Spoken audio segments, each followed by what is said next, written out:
if God created you to dominate, then the capacity to dominate is in you. Do you get the principle? Okay, so whatever you were born to do is built in. So here's what I want you to take a look at then.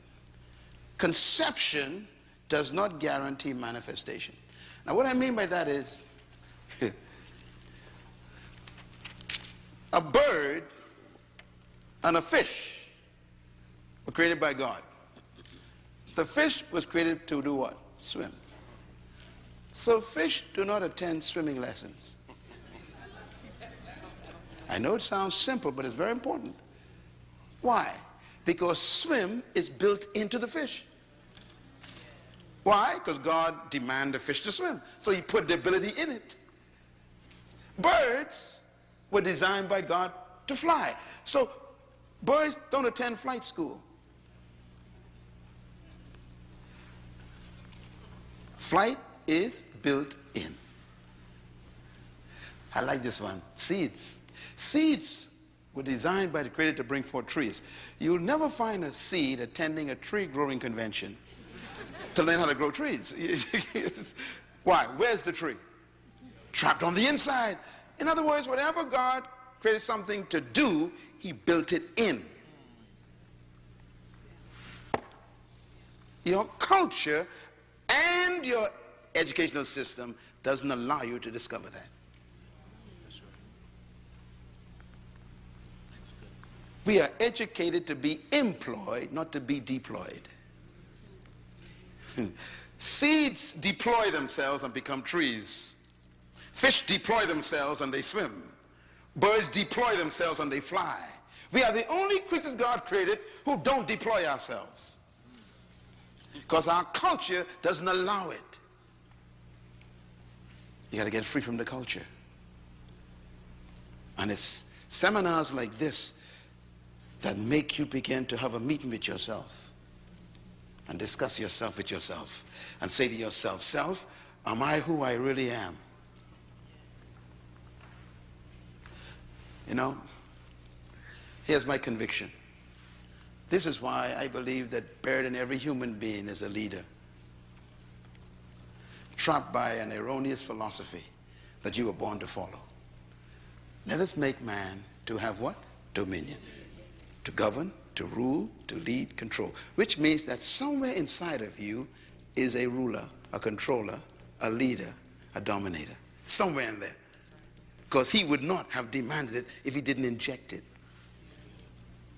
Which means that your ability is determined by your responsibility. Your potential is designed by your purpose. Your potential is equal to what you were born to do. The best example I can give you is this car. Look at this car. All cars have what they call a speedometer. Am I right? Here's an old one, old Chevy. Now, if you look at the numbers have up to 160 miles per hour this car can travel.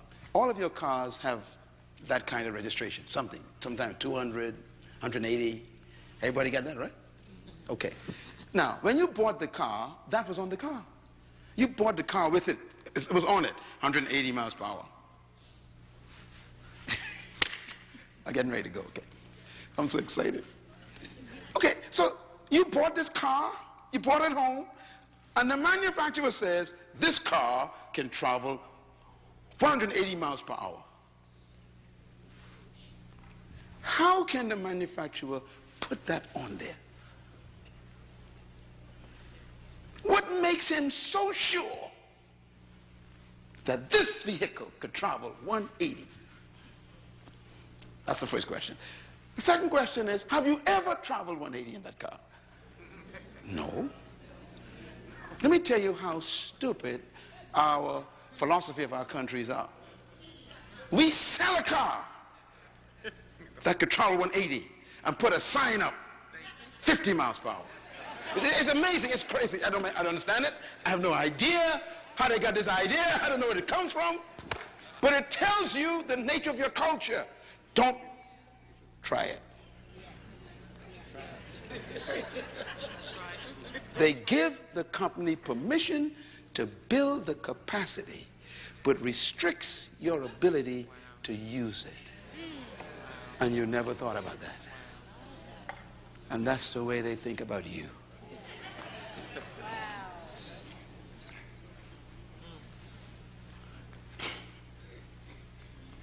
So all your life, you can make 180, but you've been traveling for 50 years at 60 miles per hour.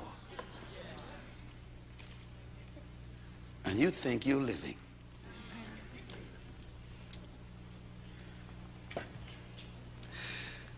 The capacity is present.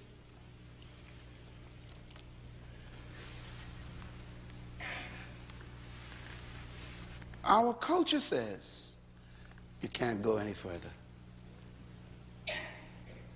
And God says, press the accelerator. And your culture says, you can't go any further. You can go no faster. And God says, and your culture says, you can't do that. And God says, let's go. And your culture says, stop. That's as far as you can go.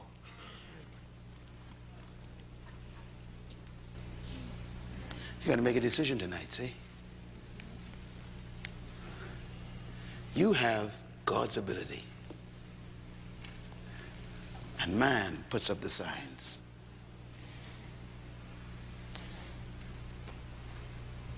You're a follower. And God says you're a leader. You're an employee. And God says you're a controller.